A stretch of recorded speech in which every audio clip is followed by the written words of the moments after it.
Hello, everyone. This is the 140th episode of the Soccer Nostalgia Talk Podcast. As always, this is Sean from Los Angeles and the Soccer Nostalgia blog. Unfortunately, Mr. Paul Whittle from the 1888 letter blog could not make it this time. For this episode, I interview English author Mr. Robert Fielder as we discuss the 1988 UEFA European Championships.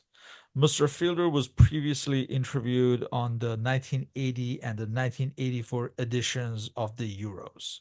Mr. Fielder is the author of The Complete History of the World Cup and The Complete History of the European Championship.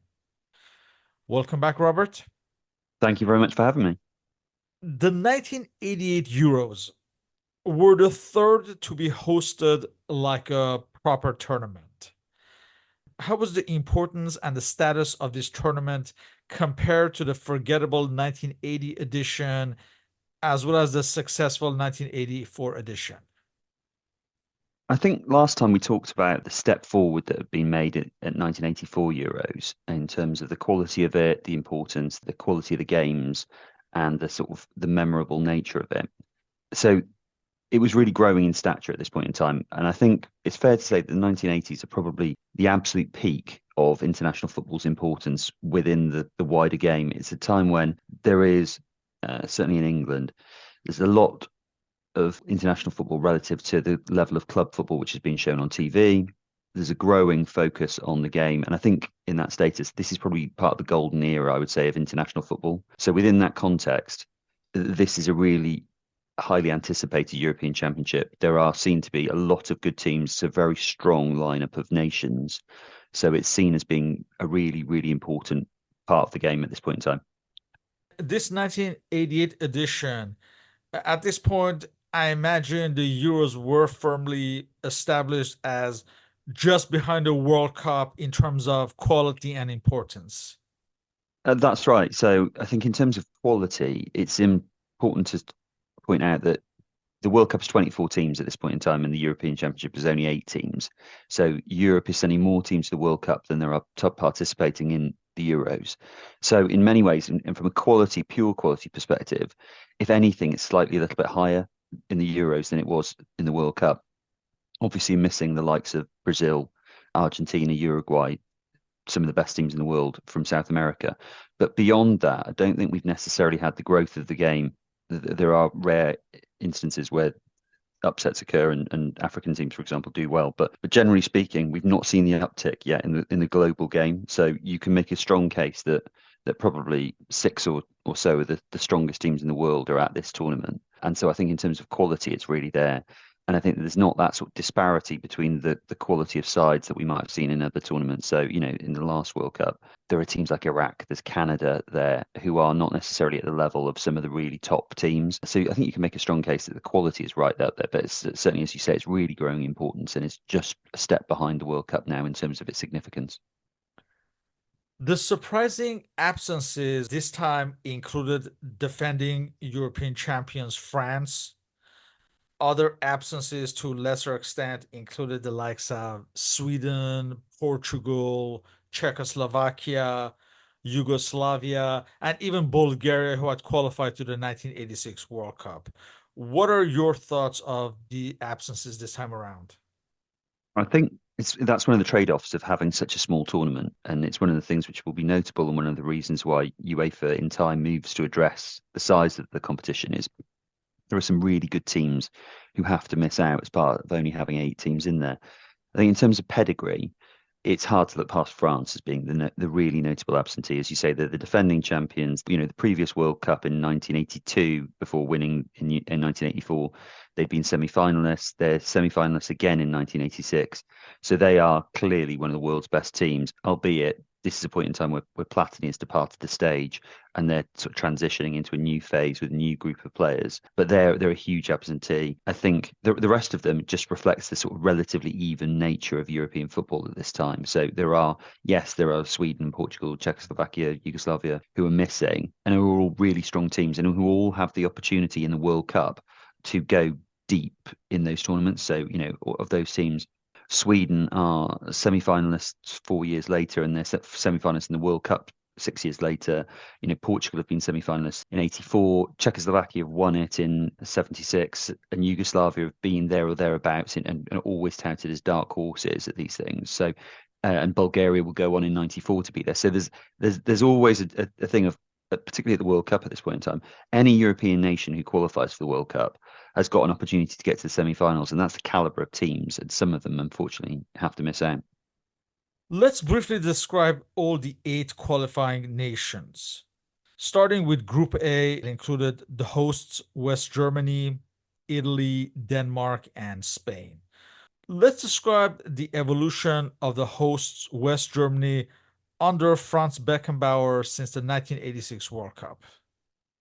Yeah, so Franz Beckenbauer had been appointed in 1984 and had drawn quite a lot of consternation in Germany at the time for the fact that he didn't have his coaching badges that enabled him to be a manager, if you like, within the Bundesliga or of the German national team, and therefore he had to have a slightly special title created for him to be able to do the job here. He was obviously a player of incredible stature, and he brought that with him, and that was really what he had. He had that sort of charisma, that special feeling of a special player. But Germany were in a transition period at this point in time, as quite a few teams were, but they were in a transition period.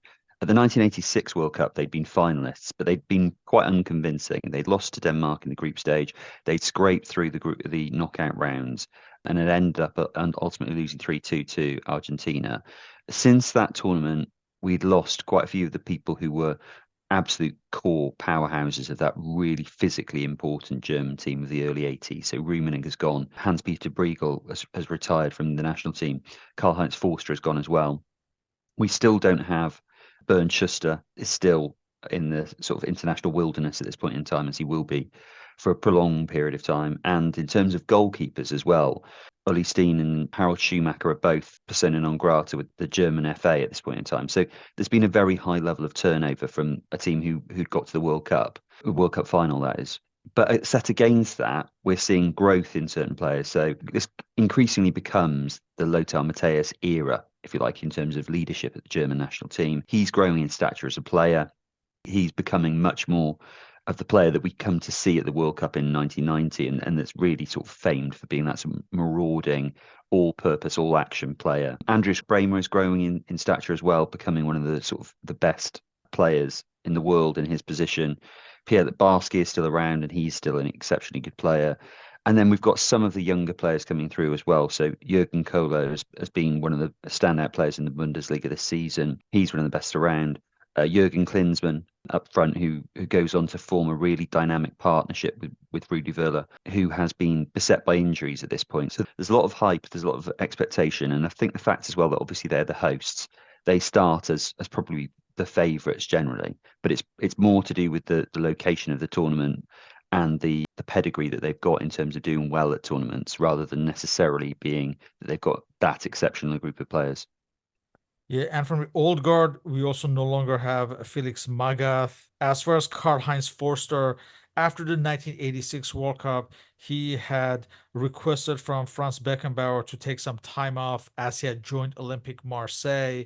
But in January 1988, he announced the news that he was retiring from the national team and concentrating with his club, Olympique Marseille. As far as Harald Schumacher, we have to point out that he had written autobiography in 1987 where he had attacked some members of the national team and he, in fact, had called someone like Olaf Thon, quote unquote, pitifully stupid. Klaus Allofs was supposed to be the captain of the team during the Euros, but he was injured before the tournament. So Lothar Matthäus became the captain and he would remain the captain. And also him and Andreas Brehme were already bound to join the Serie A with Inter and they would win the Serie A the following season. Now, we have to mention that since the 1986 World Cup, the team was being built around Olaf Thon.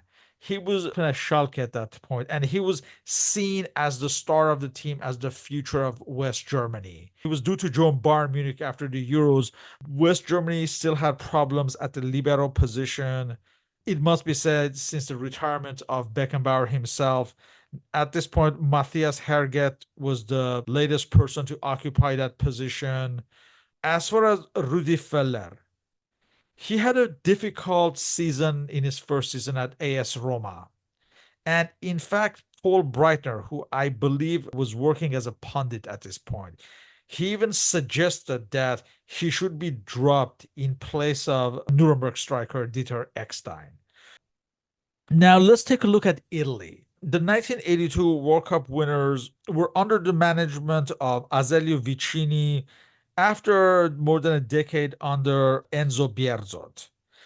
Yeah, so as you say, there's been a change in management, but in some ways it was a period of continuity for Italy as well, because Azeglio Vicini, as you say, he'd been the manager of the under-21s for Italy, and he'd had a lot of success, and he'd brought through a lot of players, and so we can see this as being another team who were in transition, with lots of the sort of old guard have departed. So the people who were very closely associated with the 1982 World Cup victory, so players like Scirea, Tardelli, Cabrini, the sort of Juventus core of the side, they've gone and they've been replaced increasingly by players from Milan and players from Inter who were going to offer a lot for the next World Cup, which they were hosting in 1990. So there was a lot of thought about how do we build for the 1990 World Cup? How do we integrate new players who are going to be in their prime at this point in time? So Italy bring with them a really young squad. They've qualified from a relatively tough group. So of the teams you said who were missing, we've got Sweden in there, Portugal and Switzerland, who hadn't particularly been a force for the sort of 70s or early 80s. They come back to prominence in the 90s and had been historically a pretty strong side.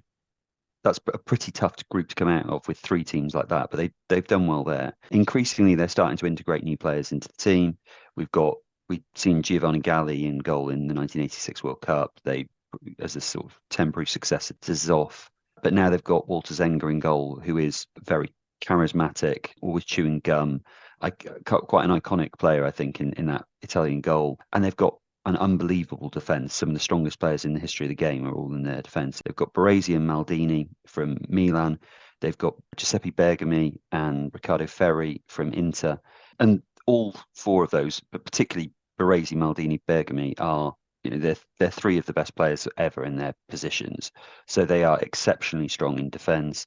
They've brought through younger players like Giuseppe Giannini from Roma, who is incredibly elegant, graceful player, but also capable of doing a little bit of everything in midfield. They brought through Roberto Donadoni as a successor to Bruno Conti, who's quite a different type of winger, but is more industrious, is more up and down the touchline rather than sort of predominantly in attack.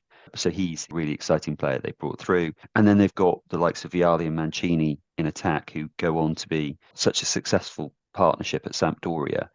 And they look like they've got a lot of players. I think the real question with Italy is whether this is a bit of a tournament too soon for them, because they haven't necessarily fully integrated. They haven't gone through that cycle with this group of players where often you have success over a period of time. But in terms of the personnel, they've got an exceptional group of players. And from the old guard, we still have Alessandro Altobelli as backup striker to Vialli and Mancini. We have Giuseppe Bergomi as the captain. Also, Fernando De Napoli, the young Napoli midfielder who was around in 1986. Franco Baresi was installed as the libero, replacing Scirea. And as you said, he'll be one of the greatest Italian defenders in history. Paolo Maldini was 19 years old and started for Italy. It was a young and exciting team that was being groomed for the 1990 World Cup. We come to Denmark. They've been one of the surprise qualifiers of the 1984 edition. They had grown in stature and had a positive 1986 World Cup, the whole Danish dynamite. They were still under the management of Sepp Piontek and had many of those players still around.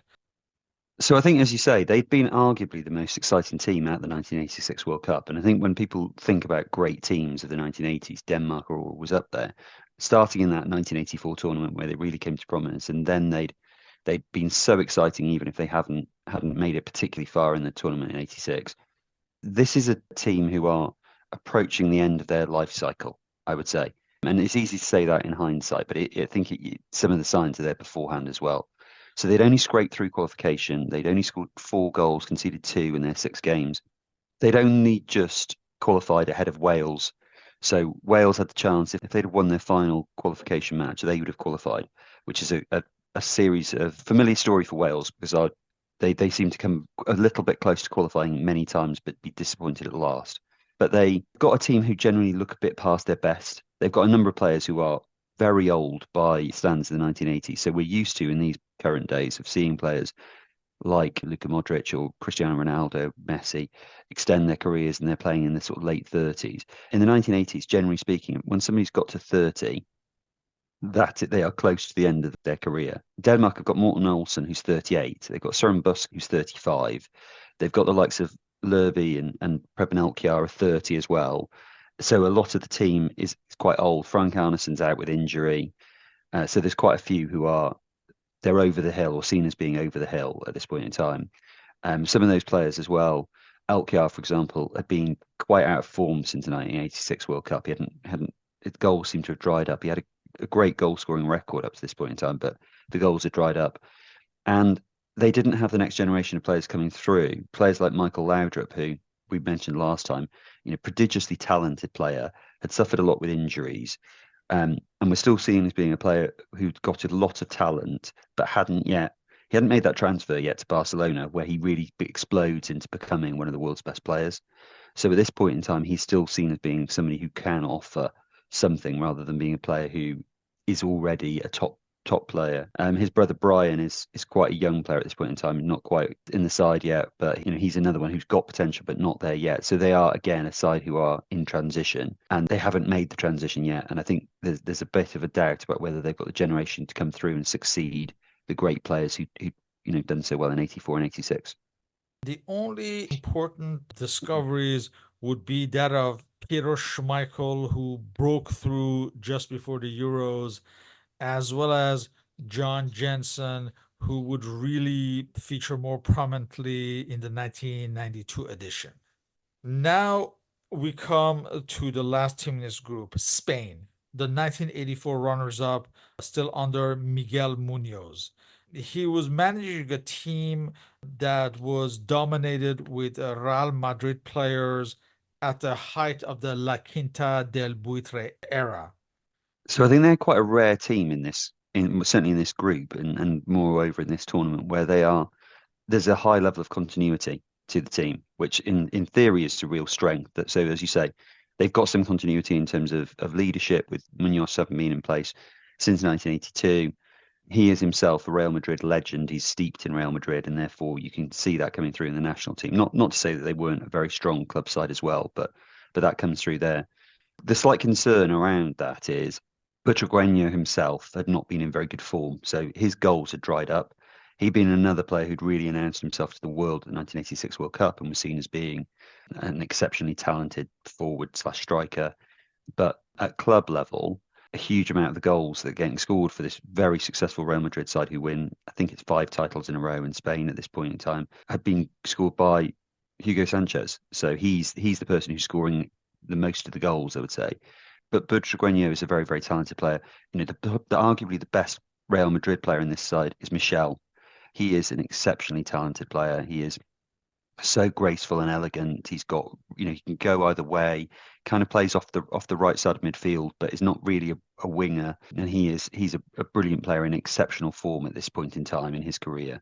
So he's really the one to watch for Spain. But they've got a lot of strength. They've brought through another very strong goalkeeper, Zubizarreta, who is almost 30 at this point in time, but he feels like a fresh face because he's taken over from Arcanada. They've got Victor as a very good industrious player in central midfield. They've got always the quality of Gordillo, Camacho. Camacho, I think, had a little bit of injury, so there's a bit of question marks about him. But Gordillo is a fantastic player who maybe didn't always show that his very best form in national team colours, but very, very strong player. But I think if there was a question mark about Spain, it is with Butragueño in poor form, who is going to score any goal? And I think there were question marks about whether Julio Salinas would be a natural centre forward, or if he was more of a winger who could play there as well. So, how were Spain going to score the goals against, particularly thinking about Italy and Germany or West Germany, their relatively strong defences? How would Spain manage to get on the score sheet? Now we come to Group B with Holland, England, the Soviet Union, and Republic of Ireland. Let's start off with the Dutch. things could not have been better for the Dutch in football at this point. With Ruud Gullit, who is the undisputed star of European football and the Ballon d'Or winner, PSV Eindhoven, who had just won the Champions Cup. The team is being managed by the 1974 World Cup manager Rinus Michels. So I think the Dutch had been in a little bit of a wilderness period for themselves. So obviously they'd had that exceptionally strong side in the 1970s, built around Cruyff, but also with so many others from, Krol, Neeskens, Van Hanegem, Rensenbrink. But that period had finished in the 1980 Euros, and they hadn't qualified in 82, hadn't qualified in 84, hadn't qualified in 86. They were a little bit of an unknown quantity. And this was a period of time when the vast majority of football supporters really knew most about teams from the World Cups and from the European Championships, because those were the times when people got to see them on TV. And for all of the strength that the Dutch had got in terms of individual personnel, there was a little bit of a question mark about whether they were really a side who had that pedigree and could compete, because their players hadn't been tested in the national team for the World Cup or the European Championship. In terms of personnel, they are an absolutely exceptional side. And it's easy to say that in hindsight because, with a spoiler alert, they go on to win this tournament. But they are so good. As you say, Gullit at this point in time he's rivaling Maradona as being the best player in the world.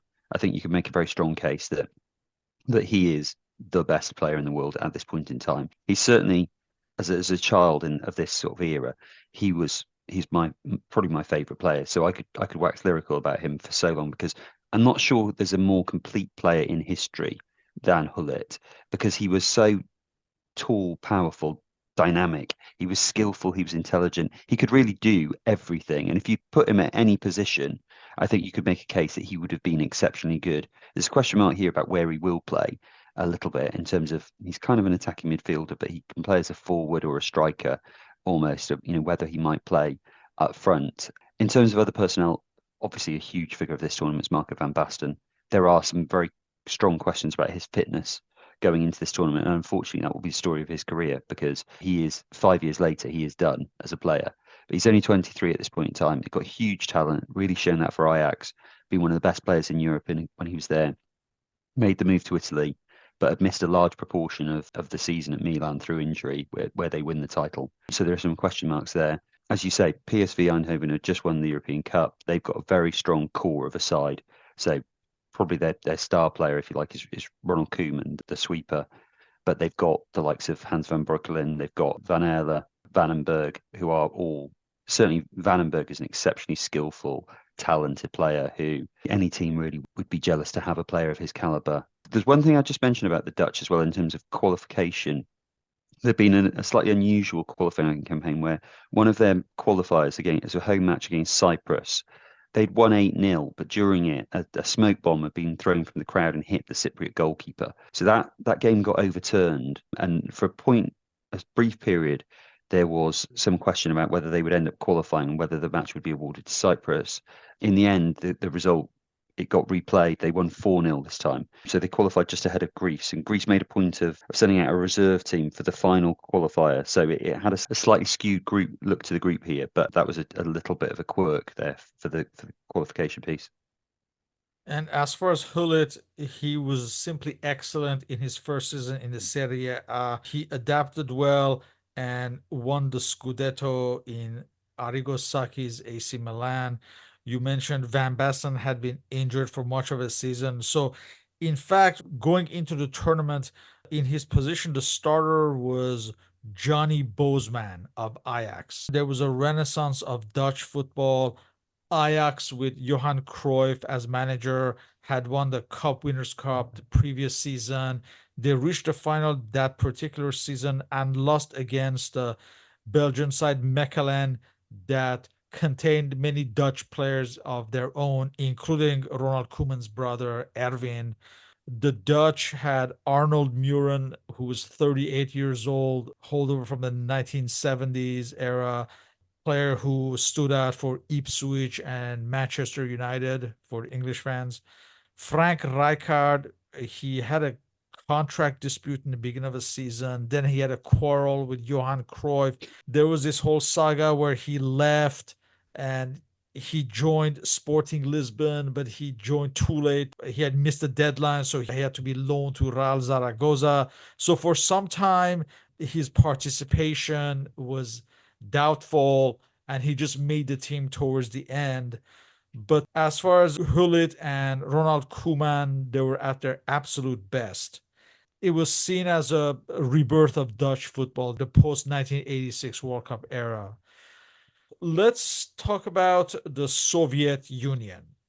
Valery Lobanovsky's Soviet Union had been one of the surprises of the 1986 World Cup, dominated by the Dynamo Kiev players. They were regarded as one of the best teams in Europe at this point.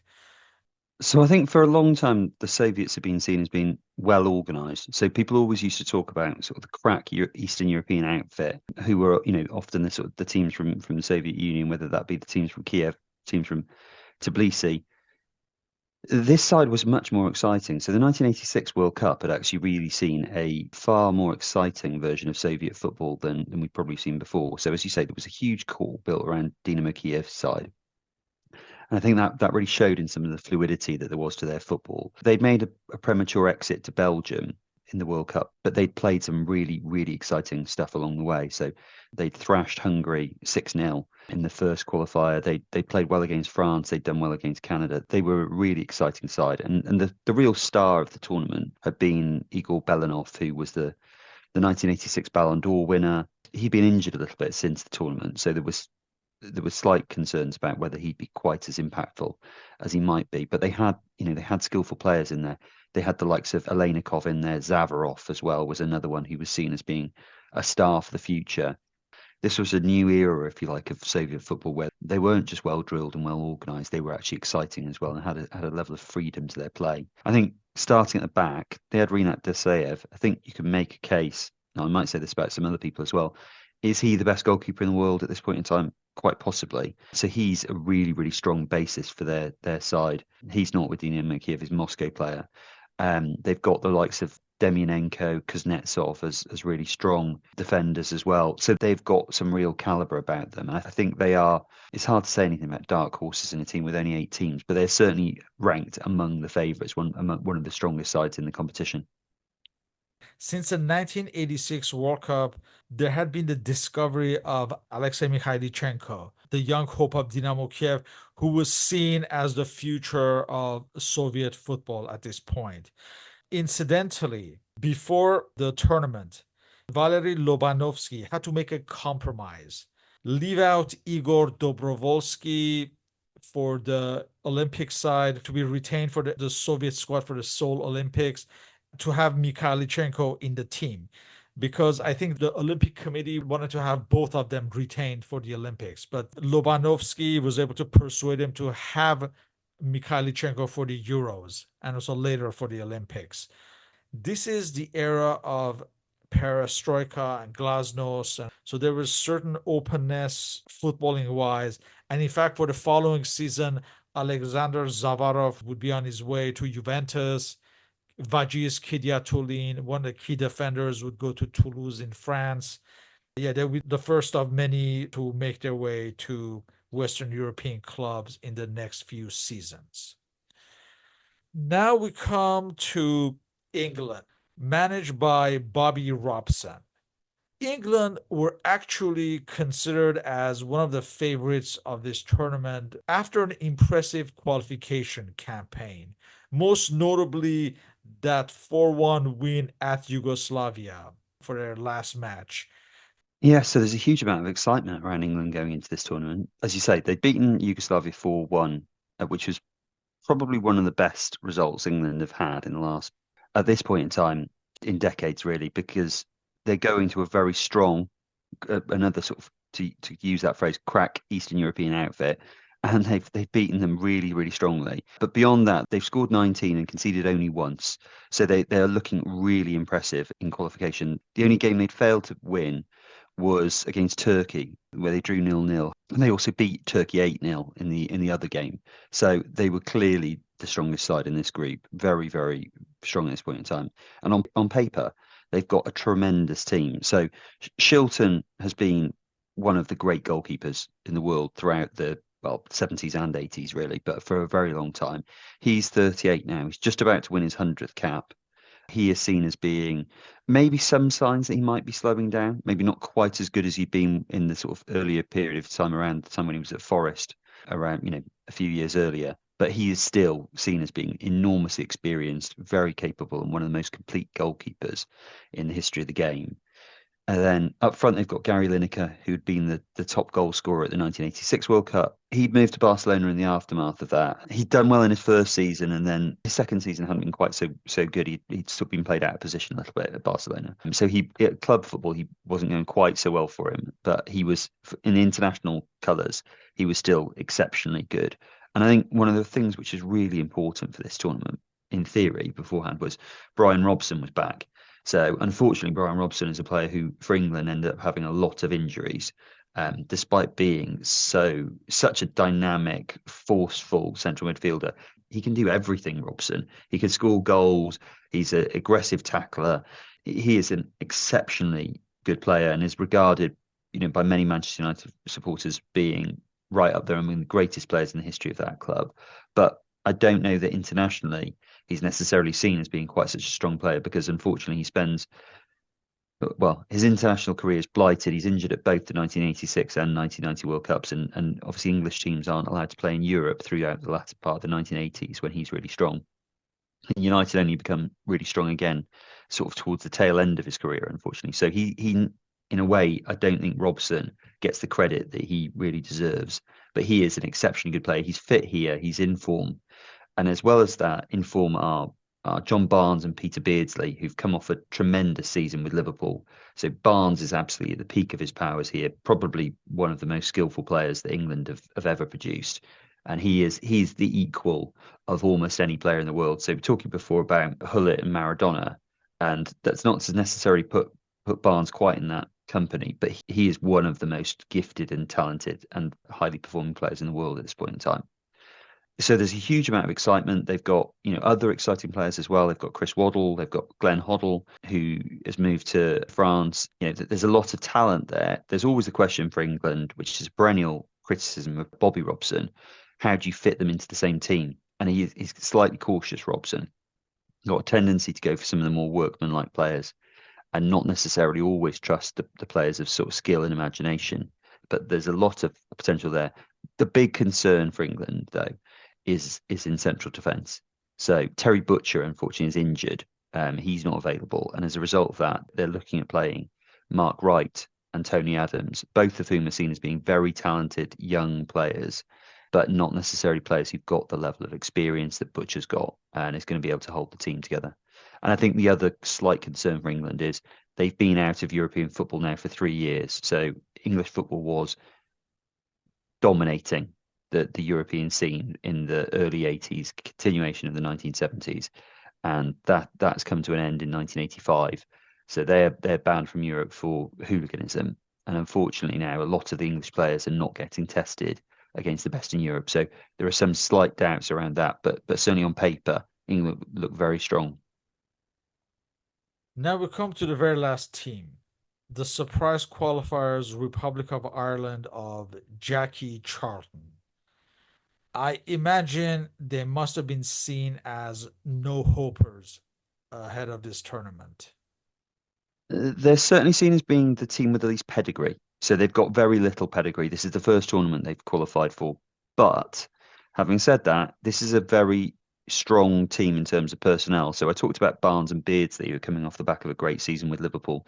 The Liverpool side of that era was formed on a core of all of the nations of the British Isles. I use that to include the Republic of Ireland there, but a lot in part because they're drawing on a lot of players who are actually from the British Isles and not from the Republic. Maybe not quite so much as they do later, but somebody like Ray Houghton, Ronnie Whelan, they've got John Aldridge in there, who are all having a great time for Liverpool and are very, very good players. So they're on a high. They've got Paul McGrath, one of the great players in Irish history. You can make a case that he performs as well as anybody in Irish colours. He's a really, really, really strong player. They've got Kevin Sheedy as well from Everton, who's got tremendous left foot. The one slight shame is that, from an Irish perspective, is Liam Brady is suspended for the first couple of games, and he's past his best now.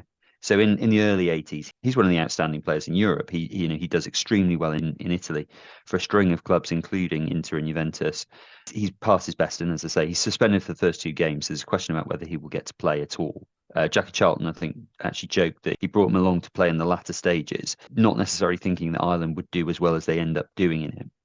But I think they've got a lot of self-belief, and they've got a manager who's really suited to the sort of the travels of international football and how you develop a really good team spirit, how you replicate the sort of club atmosphere at international football. So they're a side who, as you say, they're the weakest team there on paper, I think, but equally one you can't rule out. We have to mention how Ireland qualified. It looked like Bulgaria were odds-on favorite to advance from this group, but Scotland defeated them with a late goal on the final qualifying day to allow the Irish to qualify surprisingly for this tournament. And the rest is history for this Irish generation. Let's look at the matches. Let's start off with Group A. The tournament starts on June 10th with the hosts West Germany against Italy at Dusseldorf. This match, Italy would take the lead through Roberto Mancini in the 52nd minute. After Matteus was robbed on the right side and Donadoni quickly passed to Mancini, who scored his first ever goal for Italy. A few minutes later, Italy are penalized over a strange call. Walter Zenga is adjudged to have taken too many steps before he punts the ball, which was a call that I don't think I've ever seen in any match. West Germany are awarded an indirect free kick, and Andy Bremer scores from that. This match ends as a 1-1 tie. On the following day at Hanover, Spain meets Denmark for the third straight international tournament, and Danish jinx against Spain continues. Spain win this match 3-2 with Real Madrid contingent Michel Butragueño and Gordillo scoring for Spain, and Michael Laudrup and Fleming Paulsen replying for Denmark. On June 14th at Frankfurt, Italy meets Spain. It's a tight match, only broken with Gianluca Vialli's brilliant goal, where from the middle, Altobelli releases Vialli on the left, who makes a turn and scores from a narrow angle to give Italians the win. One of the better goals of this tournament, I would say. On the same day at Gelsenkirchen, West Germany defeats Denmark 2-0. Jürgen Klinsmann scores in the 10th minute and Olaf Thon scores in the 86th minute. You can already see that this Denmark generation is kind of fading. So we come to the last match day on June 17 at Munich. West Germany take on Spain. And we mentioned how Rudi Völler had been under some pressure. He replies with two goals scored in the 30th and the 51st minute to firmly establish himself as Germany's number one up front. And on the same day at Köln, Italy defeats a fading Denmark 2-0. Both Italy's goals were scored with players who came on as substitutes. Italian veteran Alessandro Altobelli breaks the deadlock in the 67th minute, and Luigi D'Agostini scores the second in the 87th minute. So the best two teams from this group who advance are West Germany and Italy. Let's look at the matches on Group B. This group starts on June 12th. At Köln, the Soviet Union defeats the Dutch 1-0 with a long-range shot from Vasily Ratz. And of course, coincidentally, this will be the final of this tournament as well. Like we mentioned earlier, Marco van Basten does not start this match because at this point we said Johnny Bozeman is the starter up front. But after this result, there will be a reshuffle in the Dutch squad, and Van Basten will be back as would Erwin Koeman, who would take over from John Van Skip. On the same day, another surprise at Stuttgart. The Irish defeat England 1-0 with a Ray Houghton header in the 6th minute. Now we come for the second match day. On June 15th, the Dutch, with Marco van Basten in the squad, as well as Erwin Koeman, they defeat England 3-1, and England are officially eliminated. So Marco van Basten scores a hat trick and enters football legend status. Brian Robson scores England's goal. On the same day at Hanover, the Soviet Union and Ireland play to 1-1 tie. Ronnie Whelan scores one of the most beautiful goals in Euros history with a throw in from the left side and the overhead kick, or I should say, yeah, not an overhead kick. I would say it's like a side volley from the edge of the box. It's like a scissor kick, isn't it? I think that's how I describe it. And I watched it again, and as you say, it's an unbelievable goal from him. But the Soviets come back and tie the match through Oleg Protasov in the 75th minute. The last match is on June 18th, and a demoralized England, already eliminated, they face the Soviets at Frankfurt, and the Soviets defeat England 3-1. Aleinikov, Mikhailichenko, and Pasulko score for the Soviets, and Tony Adams scores for England. England are eliminated after losing 3 matches, which was a disaster at that point. The last match on the same day is very exciting, with the Dutch taking on the Irish at Gelsenkirchen. And the Irish just had to hold on to a scoreless tie to advance to the next round. The Dutch attacked the entire match, and finally the deadlock is broken in the 82nd minute when a volley from Ronald Koeman from the edge of the box is headed by Dutch substitute Wim Kieft, whose header somehow is deflected on the ground and it completely confuses Paki Bonner and goes into the net. So the Soviets advance as the top team in this group, and the Dutch just barely make it through. They're in the semifinals. I think it's very tight, really. So I think this reflects a little bit of the quality of the teams which are there. There aren't any. Most of the games are quite tight. There's a slight irony in the fact that in the first group, I was talking beforehand, all of the focus beforehand is about, for both Spain and Denmark, where are the goals going to come from? And they end up playing a 3-2 draw. There's a lot of talk about, well, Butragueño is out of form and he ends up scoring. Michael Laudrup as well, there are doubts about him. He ends up scoring. So that's a funny game, that, in terms of it doesn't really reflect any of the pre-tournament expectations. But with these groups being, 4 teams of a very high caliber and only 2 making it through, it means that all of the games are very, very significant. I think that after that game between Spain and Denmark, some of the confidence seems to sort of evaporate out of the Spaniards when they start to play Italy and Germany, who are seen as being the 2 stronger nations in there. So that group almost, it plays out as expected after that first initial close encounter. The other group with, Ireland play extremely well. I think they play a lot better than people are anticipating, not just in the win against England, but in the games as a round. Actually, they really do themselves a lot of credit. Bonner is outstanding against England in particular. He makes a number of saves. He's really, really important, but plays well generally as well. He's a star of the tournament, one of the most impressive goalkeepers. England, and we'll maybe talk about later, but England ultimately are very disappointing. They come in as among the favourites, end up losing all 3 games, but we'll provide some more context on that in terms of there are a lot of fine margin decisions here, or fine margins of the game.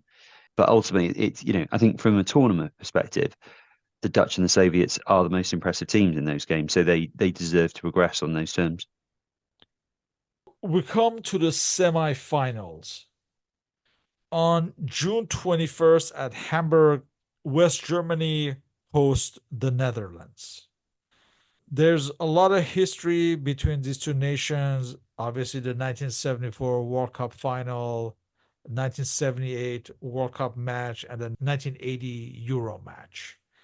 Of course, there's even more history given the events of World War II. For this match, West Germany take the lead after Rijkaard fouls Klinsmann in the box and Lothar Matthäus scores from a penalty spot. And in fact, Hans van Breukelen actually touches the ball but is unable to hold it. The Dutch will get back into the match in the 74th minute. Ronald Koeman ties the match with another penalty kick.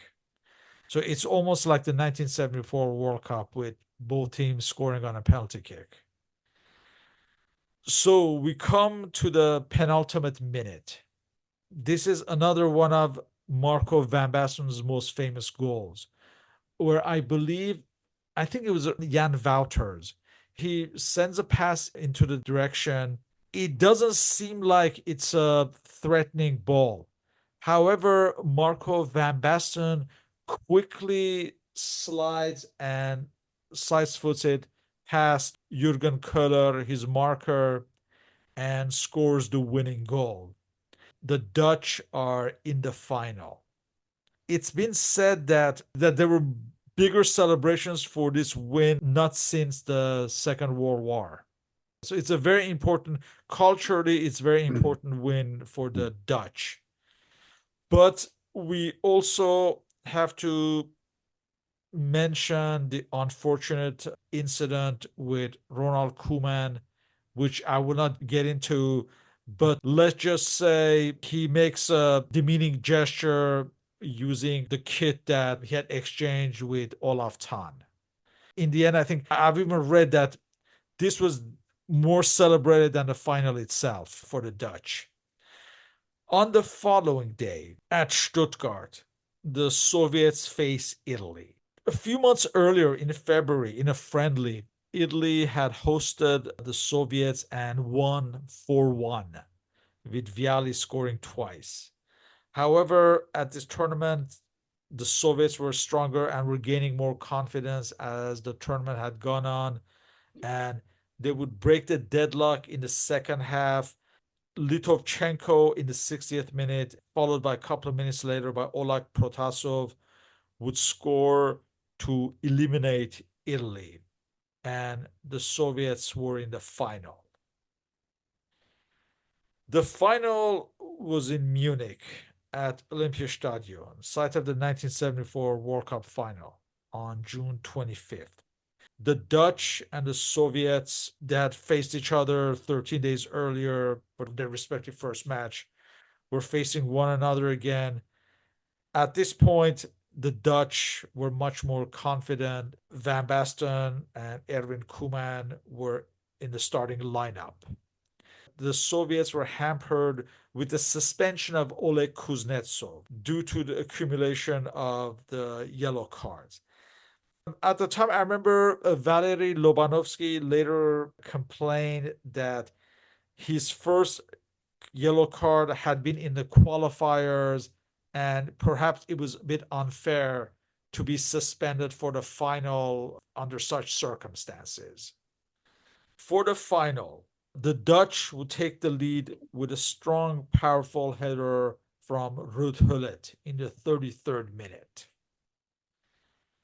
The Soviets have a chance in the second half, but Hans van Breukelen saves Igor Balanov's penalty kick. In the 54th minute, Marco van Basten scores one of the most referenced goals in the history of football that I'm sure we've all seen ad nauseum. The Dutch win their first title, their only title to date. Very good tournament in terms of quality. Yeah, so as you say, I think, that really the Italy USSR game is pretty much forgotten about. Nobody really ever talks about that game. Whereas the Netherlands versus West Germany game is iconic. This is the game of the tournament, I would say. It's the one where there's a huge amount of needle between the two sides. They clearly dislike each other. And I think it's more famous in the 1990 World Cup, the sort of where Rijkaard and Voller get sent off, but there's a lot of clearly players here who dislike each other. And I think that probably builds over the next couple of years as they play against each other in Italy. But they are clearly very acrimonious in terms of the way they treat each other. The Dutch, I think they bossed the game in the early stages. There's a really questionable, well, slightly questionable actually, I'd say, the penalty for Klinsmann for the foul by Rijkaard. I'm not sure if it is. Klinsmann gets a reputation as being somebody who goes down easily, and there's certainly he flings himself to the floor here, but there is some justification for the penalty. You can see the second penalty, Jurgen Köhler clearly wins the ball in the tackle. That should not have been given as a penalty, so that's unfortunate that is. But as you say, the goal from Van Basten, quite how he manages to score it is very hard to know. Köhler is probably sets himself up as being over the next few years and around this period of time. He and I'd say Pietro Viekovod are the two sort of limpet-like markers who don't get beaten. And here, Van Basten manages to conjure a goal from a very improbable situation. In today's world, we talk about XG. I don't know what the XG would be on this chance, but it's a very low quality chance that Van Basten somehow manages to turn into a goal. Because as you say, he's sliding, it's going away from goal. He manages to hook it across. That's incredible. And then the final is strangely easy almost for the Netherlands, but equally the game is in the balance at the same time. I don't know necessarily the jeopardy comes through in that. They take an early lead. The Hullet header is iconic in its own way. I talked before about how Hullet's one of my absolute favourite players. The power that he manages to impart upon the ball from a header is exceptional, and the sort of dreadlocks are flowing as he heads it. It's phenomenal. The Van Basten finish, as you say, everyone's seen it. Is it the most famous goal in history? I don't know. It's right up there, isn't it? It's got to be in the top 3 or 5, I would say. And it's remarkable. It's unbelievable where the way in which he manages to make the ball dip over De Seev, and you can see a look of disbelief on De Seev's face afterwards because he really should not be getting beaten from there. But at the same time, Van Basten's managed to conjure the impossible from a ridiculous angle and managed to get it to dip and get so much power. So it's amazing. The Soviets hit the post and they have the penalty, but the Dutch don't really feel as if they're under pressure somehow. I don't quite know what that is, but it feels like a game in which they're in control even when they give away the penalty, which is given away for absolutely crazy foul by Van Breukelen, where he's sort of chasing the ball away from goal and manages to take down one of the Soviets. And but fortunately for him, he saves the penalty. I think the special game of this tournament is that one between Netherlands and West Germany, and that stands out for me. Let's discuss the aftermath. In terms of the spectacle, we remember how 1980 had been dire, but 1984 was better in terms of quality. How was this 1988 edition compared to the 1984 one? Yeah, it's hard to say. I think it's less, certainly it's not as attacking as it had been 4 years before. In 1984, we've got a series of results, particularly in that group where you've got France, Yugoslavia, Belgium, where there's just goals going in all the time, effectively, and we've got some really really exciting games in there. Denmark as well in there as well, and there's a lot of excitement. I don't think this is quite the same tournament in that regard. Generally speaking, there are less goals in this tournament, so not quite as exciting as that, but a very high quality. The teams are very evenly matched, which I think makes for it. I think there aren't that many really special games which really stand out, really, other than that West Germany versus Netherlands semi-final. But at the same time, I think the teams are well balanced.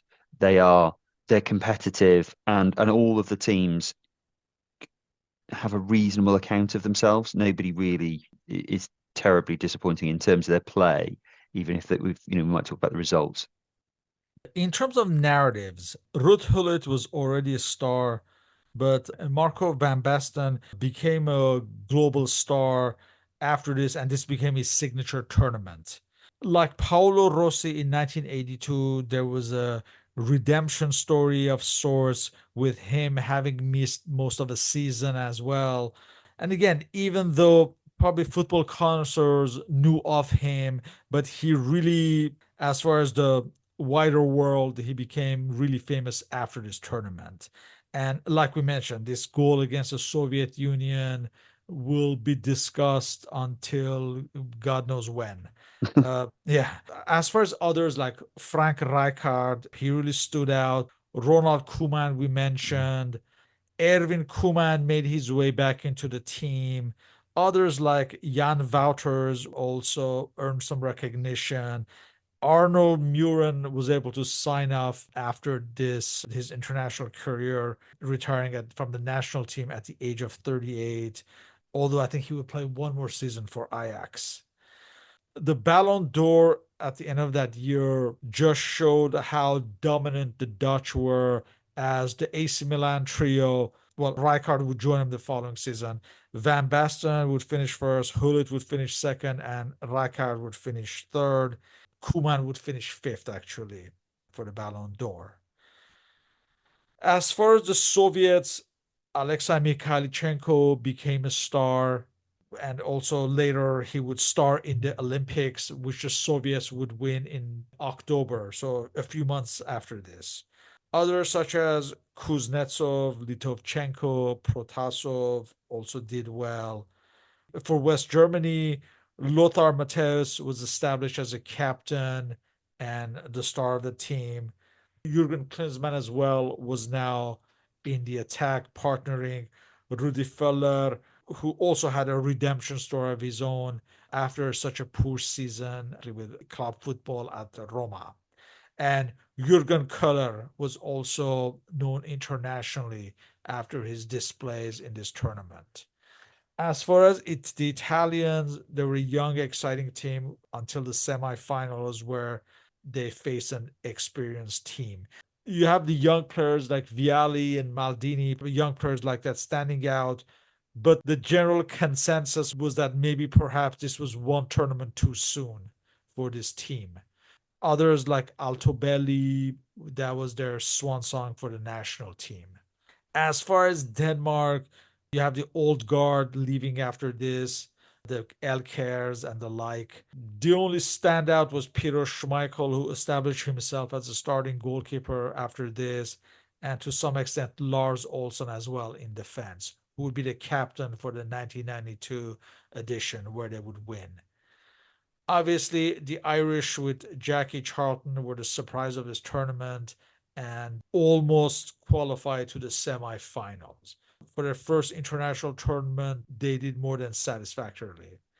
Similar to 1984 with Michel Platini and Maradona in 1986, this was the third straight tournament defined by a player. In this case, Marco van Basten. There has not really been such a one player domination in the succeeding tournaments since. Why was it prevalent in those days? It's a good question. I don't really know the answer entirely. I wonder part of it might be the format, the relatively small format of the tournament, so that, there's less teams and there are less games. I think we've had players since 1988 who played really well at Euros and won it. So, players like Zidane in 2000, Xavi in 2008, Iniesta 2012. But I think Van Basten, I think after Platini's 84, I think I would put it as the best Euros tournament ever. Hard to say quite why nobody's replicated it. The one thing I would just say in terms of, yes, it was dominated by Van Basten and he comes out of it as being the star, but you alluded to before, I think there are other players, Rijkaard, for example, I think as well comes out as being an absolute star. And I didn't talk about him when I talked about the Netherlands earlier, partly because I don't think, other than the sort of disruption, I don't think he was touted beforehand as being going to be a star.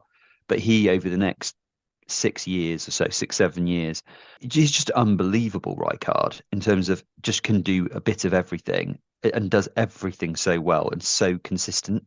And I don't think he always gets the recognition that he deserves, because I think often there is a tendency to think at Milan about Hullet and Van Basten, and they get a lot of the plaudits and the recognition. But I think Rijkaard, in terms of consistency, is there every single season. He's almost never injured and can play exceptionally well. Here, he's a centre back.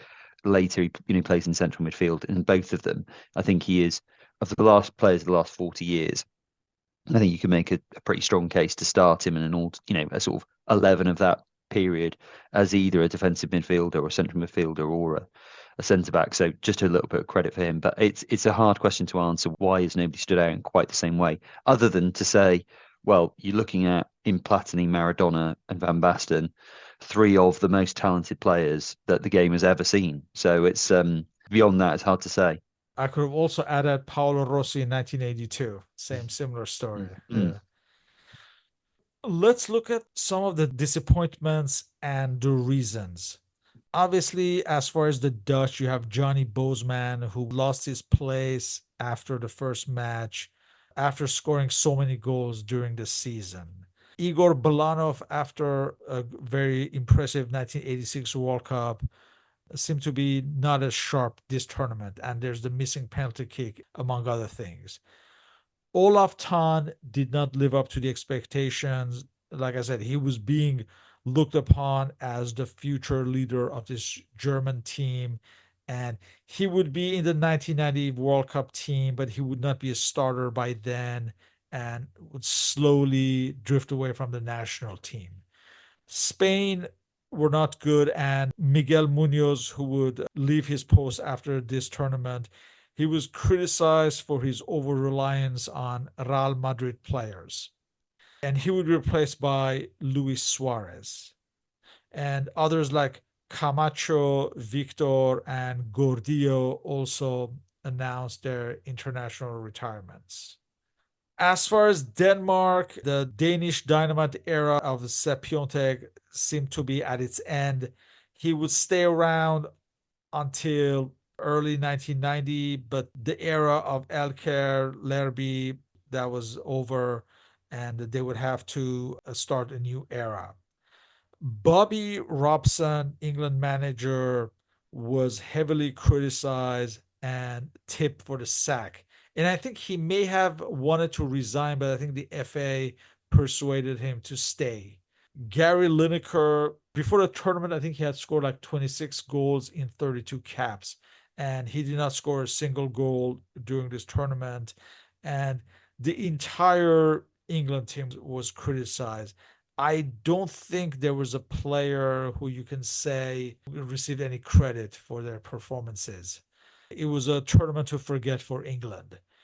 Kenny Sansom would be discarded following this, as would Glenn Hoddle. Also, Mark Hateley, although he would gain one more cap in 1992, but his England career was also over after this. No, I mean, I think those are it really. I think actually this is a tournament, generally speaking, where most of the players play to their ability and the teams play to their ability. I think England are the one that's very hard to look past because they come as some of the favourites and end up losing every game. But I mean, I often say this when talking about football. Ultimately, it's a game of very fine margins, and it's very very results orientated. So for example, against the Irish, basically Kenny Sansom slices a ball up in the air in the 6th minute. Aldridge heads it on, Houghton heads it in. After that, England completely dominate the game, albeit I think Ronnie Whelan does hit the crossbar late on, but England have all the chances, all the play. Lineker misses a number of them. Bonner makes a load of saves. That's a game which England easily, on the sort of balance of play, chances and quality, England could easily have drawn or won that game. And then against the Dutch, they hit the woodwork twice before the Dutch go into the lead. So if those goals go in, and obviously it's easy to come up with ifs and buts, but if those goals go in, suddenly the Dutch, who have not necessarily, they've lost their first game, they're under a huge amount of pressure at that point in time, and that could well have been a pivotal change. If England go 2-0 up against them, suddenly everything changes around. I think by the time they played the Soviets, they were completely out of it. And they kind of lost any interest. They didn't even play Shilton for the final game. They played Chris Woods instead. But so it's a game of fine margins. And I think that, as you say, all the English players end up getting criticised. Did they play that badly? I don't know that they did necessarily play particularly poorly, but you can't come away and look at it, the fact that they've lost all three games and think otherwise. I think, as you say, Denmark and Spain are probably the other two, because they've got, Denmark certainly had the pedigree from 84 and 86, and they were over the hill. Morten Olsen, I think, is the one who he looked 38, and 38 in 1988 is very old in today's footballing terms. And Spain, I think it's weird because they should have gained confidence from the first game, but it was almost as soon as they started playing against the big boys of Italy and West Germany, the confidence sort of ebbed away from them, and that showed. But I think generally speaking, it was a tournament in which the good players played well. And a lot of the players who will go on to be the dominant figures of the coming years can all look back and go, yeah, that 1988 was really a sort of catalyst to their success. In terms of tactics, how would you compare this edition to 1984? I think it's probably the big thing which had come in this period of time is pressing. It had come more, Liverpool were pressing at club level. Milan had changed things around under Sacchi, that they were much more, it was more of a flat back four, if you like. And even here with Baresi is playing as a sort of libero, but he's a much more proactive player than some of the people of the past who would have sat deeper, if you like, and been bringing the ball out of play. So I think the teams are more competitive. The tempo of the game has gone up. It's not fair to compare a summer in West Germany where some of the games are hit by rain to a summer in Mexico in '86. But I think the tempo here is noticeably higher in the games that you see. They are more competitive, partly because there are better teams generally. But I think tactically, that's probably the change, is that there's more tempo. In terms of quality, I think it's that difficult thing to see. I think, as I said before, it's not necessarily as exciting, but often high quality football is not always the most exciting football because the teams can negate each other. And a lot of times here, the teams were of a very similar standard. So I don't think wasn't necessarily quite so much fun, but I think in terms of quality teams, you can make a case that there are multiple teams here who are better than the teams who were at 1984 Euros. And if anything, the quality is a little bit higher in that regard. In terms of television coverage, was this edition a reference point, a turning point of sorts? It's certainly in Britain, so we talked last time around about the fact that Euro 84 basically didn't have any live coverage, whereas this time around it was front and center in terms of TV scheduling and prominence. And very much I see the Euros as being effectively equivalent to the World Cup. And I think this is obviously it's not got the breadth of games, number of games. There's only 15 games here, I think, as opposed to was it 54 games when in a World Cup. So there's not got the scale, but in terms of the importance, I think it's right up there. And this is a transitional tournament in terms of how it embeds the Euros as being that sort of focal point from a television perspective. In closing, how are these Euros regarded historically compared to subsequent ones? Did the success of this tournament set the Euros on course for what it is today? I think it did. I think this is one of the absolute sort of seminal tournaments in European Championship history. And I think the Dutch are seen as being one of the great European Championship winners. So this is probably reflects my age effectively, but when I think about the Euros from a historical perspective, it is this one and 1988 which tend to stand out as being the iconic players of Van Basten and Platini, the iconic teams in terms of France and the Netherlands. They come through in that way, and there's lots of things at play there. I think the Dutch. This might sound trivial, but they're wearing one of the most famous kits in football history, arguably the most famous kit in football history. West Germany are also in the other most famous kit. The Soviets are wearing basically the same as the Dutch, but in red. Italy have got an iconic kit at this point in time, very minimalist. So from an imagery perspective, there is a lot about this tournament which really it carries through into the modern day and really takes its place. I think the players are exceptional, and a lot of the players who will come to shape modern football are entering their peak era here and are really on their display. And I think that the success of this really goes a long way to leading UEFA to think, we talked before, there are a lot of teams missing out of high quality, whether that be France or Sweden or Portugal, or, ones like Scotland, who in the following tournaments, we see these come through. And I think this is a tournament which really says there's a huge amount of quality bubbling under the surface who aren't making it there. Actually, why don't we make this into a 16 tournament?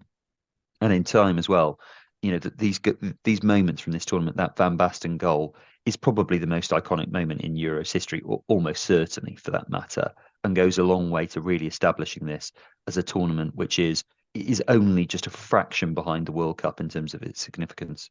Yeah, and the stadiums were packed every match. Yeah, no, and that's the thing. I think before, 80 Euro 80 was really poorly attended. There is the presence of fans, the importance of fans in adding to the spectacle is really important, and certainly, Germany's Central European location makes it great.